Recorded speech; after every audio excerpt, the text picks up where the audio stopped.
This is a quick video on how to raise up the bed so that you can get to the fuel pump and replace the fuel pump. This, I think, is the easiest way to do it. So I've seen some people fully take the bed off, which is probably going to require a few guys, maybe get it with two, but maybe a little bit more than that, to lift the bed, place it on the ground, and then get to the fuel pump, which is right down here. And then I saw other guys, they jacked it up with a jack and then put 2x4s literally from the ground to here, which I'm sure would work, but that seems like that's a little precarious to me. And I have heard some guys talk about how it's a little shaky. Sometimes it could fall, so you got to make sure you brace it correctly. So what I thought I'd do is this right here. I just use ratchet straps. So what I did is I took my 3-ton jack that has like, I think, an 18-inch reach, put it on the ground.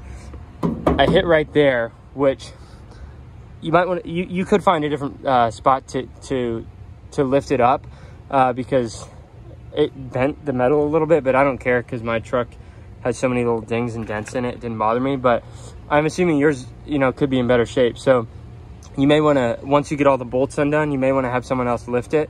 But either way, lift it up. You could get someone to lift it and then you attach them. And then I just tied ratchet straps to the front of the truck right here.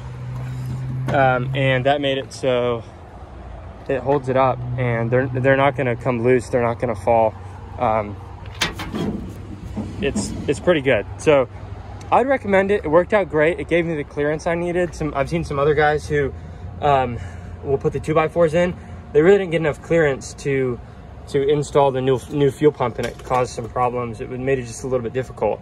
But this gave me just enough height, but I didn't have to take it off. And it seems, to me, it's very safe and secure. Put a few straps in there just for extra assurance. But yeah, it worked out real good. As far as taking the bed off, really simple. There's 8 bolts. That's it. Now, a couple things you can't forget. You cannot forget to undo the grounds, which are over here.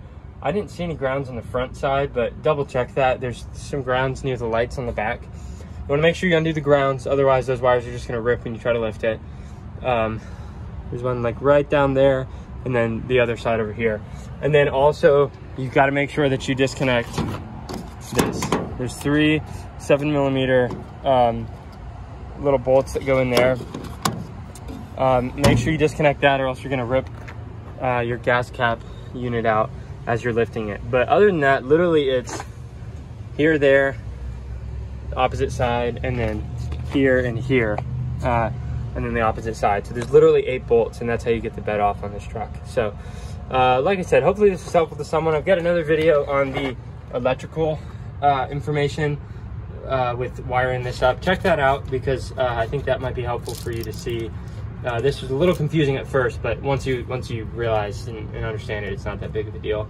And then one other thing to note, I used the original seal when I put this in, because the one that came with the unit that I got on eBay was just a little too thick. So you might want to do that, you might not, I don't know, but I just figured I'd throw that out there. So if you have any questions, leave them in the comments. Hopefully this, like I said, is helpful to someone, and you can kind of get an idea for, at least what I found is a great way to lift this up. And yeah, have a good day.